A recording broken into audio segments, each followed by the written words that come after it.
नमस्कार मित्रों, history research point में आप सभी का स्वागत करता हूं। बिहार में जो वैकेंसी आने वाली है 9, 10, 11, 12 टीजीटी और पीजीटी हिस्ट्री की, उसकी तैयारी चल रही है।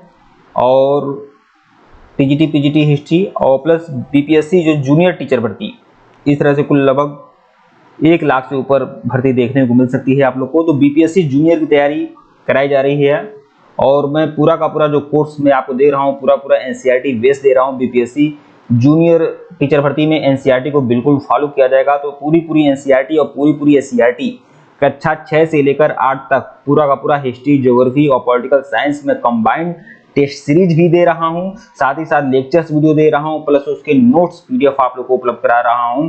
तो सभी लोग टेलीग्राम बिल्कुल ज्वाइन करिएगा, लिंक डिस्क्रिप्शन में दिया गया है। आप सभी लोग के लिए टेलीग्राम बनाया गया है, लिंक डिस्क्रिप्शन में है।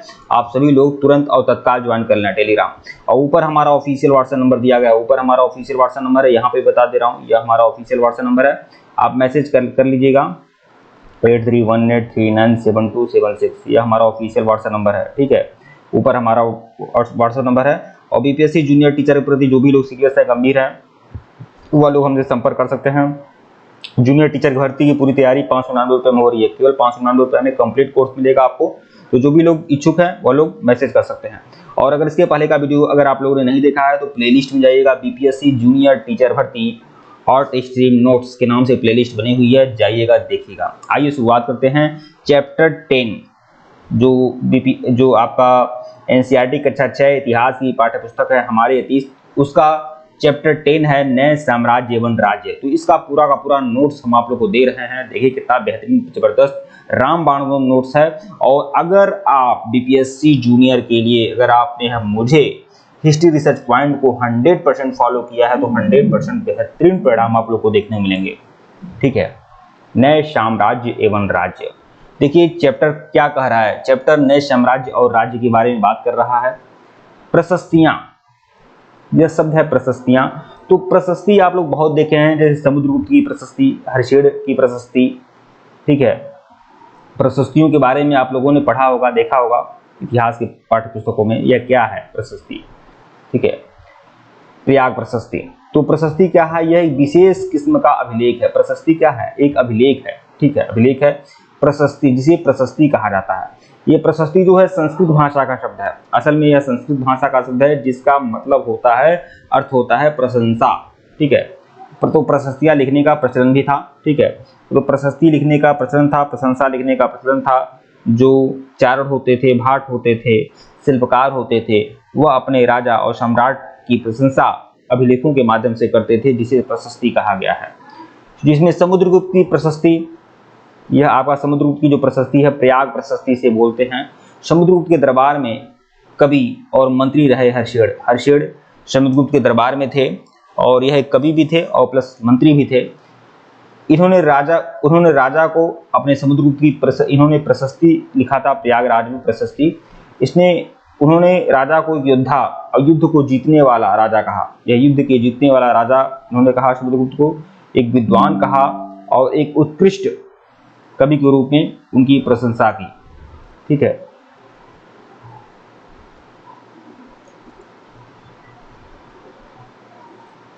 हर्षेड द्वारा समुद्रगुप्त की नीतियां।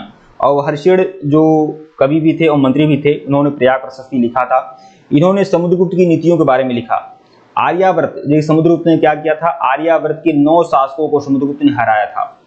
ठीक है, आर्यावर्त के कुल 9 शासकों को समुद्रगुप्त ने हराया और उनके साम्राज्य को अपने साम्राज्य में मिला लिया, उनके राज्य को अपने साम्राज्य में मिला लिया। तो आर्यावर्त के कितने शासकों को समुद्रगुप्त ने हराया था? 9 शासकों को। और दक्षिणावर्त के कितने शासकों को हराया था? 12 शासकों को। ठीक है, आगे देखूंगा। तो दक्षिणावर्त के 12 शासक आते हैं, इन सब ने हार जाने पर समुद्रगुप्त के सामने समर्पण कर दिया। तो देखिए उत्तरापथ के जो 9 शासक थे, उनके राज्य को उनको समुद्रगुप्त ने हराया और उनके राज्य को प्रत्यक्ष रूप से उसने अपने राज्य में मिला लिया। लेकिन दक्षिणावर्त के 12 शासक आते हैं और इनको समुद्रगुप्त ने हराया, लेकिन इनको अधीनता सिर्फ स्वीकार कराई, इनके राज्य को मिलाया नहीं समुद्रगुप्त ने। ठीक है, उसके बाद आते हैं असम, तटीय बंगाल। असम और बंगाल का तटवर्ती भाग, नेपाल और उत्तर पश्चिम के गई, गढ़ और शंख आते हैं। ठीक है, जिनकी समुद्रगुप्त से लड़ाई हुई थी और यह हारे हुए थे। ये समुद्रगुप्त के लिए उपहार लाते थे, ये भी अधीनता स्वीकार करते थे और समुद्रगुप्त के लिए उपहार लाते थे, उसकी आज्ञाओं का पालन करते थे और उनके दरबार में उपस्थित भी हुआ करते थे। प्रश्न 4 देखिएगा, कुषाण और शक वंश और श्रीलंका के शासक भी थे। ठीक है, इन्होंने समुद्रगुप्त की अधीनता स्वीकार की और अपनी पुत्रियों का विवाह उससे किया। तो कुषाण और शक वंश और श्रीलंका के शासक भी थे, जिन्होंने समुद्रगुप्त की अधीनता क्या की, स्वीकार की और अपनी पुत्रियों का विवाह उससे किया था। विक्रम संवत, देखिए तो ये सब आप देखे हैं कि समुद्रगुप्त का जो विजय अभियान था उसके बारे में ये है। अब एक शब्द है विक्रम संवत। ये विक्रम संवत क्या है, आप जानते हैं कि हिंदू धर्म का संवत है विक्रम संवत। तो इसकी शुरुआत कैसे हुई है, इसके पीछे क्या कहानी है, तो देखिए 58 ईसा पूर्व में, 58 BC में, ठीक है, प्रारंभ होने वाले विक्रम संवत को गुप्त राजा चंद्रगुप्त विक्रमादित्य के नाम से जोड़ा जाता है। तो कई लोग गुप्त राजा चंद्रगुप्त विक्रमादित्य के नाम से जोड़ते हैं, हालांकि गुप्त राजा चंद्रगुप्त विक्रमादित्य का जो काल था वो लगभग 4वीं सदी का काल था।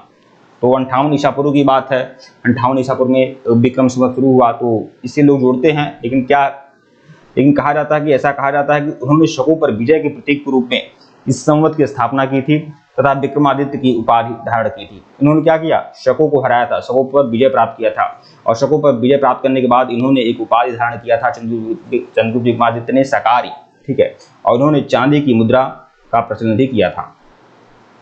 वंशावलियां देखिए, तो अधिकतर प्रशस्तियां शासकों के पूर्वजों के बारे में भी बताती हैं। उनकी माँ कुमार देवी, देखिए समुद्रगुप्त की जो माँ थी वह लिच्छवी वंश की थी, कुमार देवी इनका नाम था, और पिता चंद्रगुप्त गुप्त वंश के पहले शासक थे।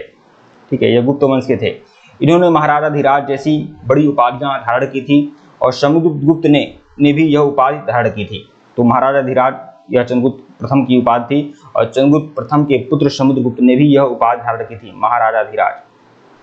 ठीक है, हर्षवर्धन और हर्षचरित, 1400 साल पहले हर्षवर्धन ने शासन किया। उनके दरबारी कवि बाणभट्ट ने संस्कृत में उनकी जीवनी हर्षचरित लिखी। इसमें हर्षवर्धन की वंशावली देते हुए उनके राजा बनने तक का वर्णन है। ठीक है, उनके राजा बनने तक का वर्णन है। चीनी यात्री हेनशांग हर्ष के दरबार में रहा करते थे।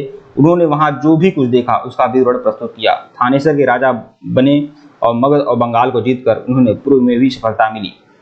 दक्कन की ओर बढ़ने की कोशिश की, तब चालुक्य नरेश पुलकेशिन ने उन्हें रोक लिया। ठीक है, जब यह दक्कन की ओर बढ़ने लगे हर्षवर्धन, तो चालुक्य नरेश पुलकेशिन ने रोका था और ताप्ती नदी के किनारे उन्होंने पुलकेशिन ने हर्षवर्धन को हराया था।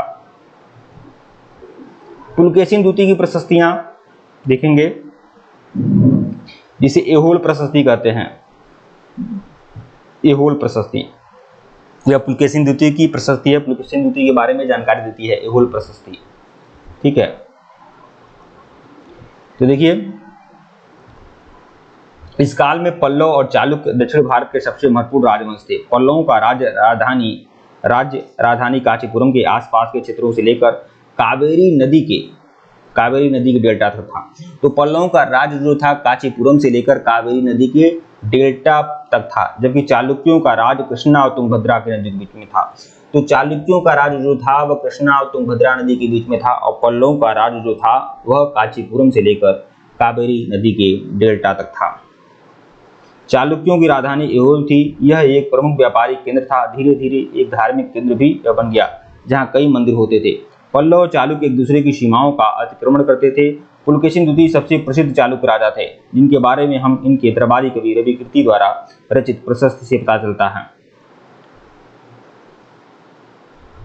रविकीर्ति के अनुसार इन्होंने पूर्व और पश्चिम दोनों समुद्र तटीय इलाकों में अपना अभियान चलाया था। ठीक है, इसके अतिरिक्त उन्होंने हर्ष को भी आगे बढ़ने से रोका था। इन राज्यों का प्रशासन कैसे चलता है, तो जो हर्षवर्धन कालीन प्रशासन व्यवस्था थी वह कैसा था। तो प्रशासन की प्राथमिक इकाई क्या होती थी, गांव होती थी। लेकिन धीरे धीरे कई बदलाव आए। कुछ महत्वपूर्ण प्रशासनिक पद अनुवांशिक बन गए।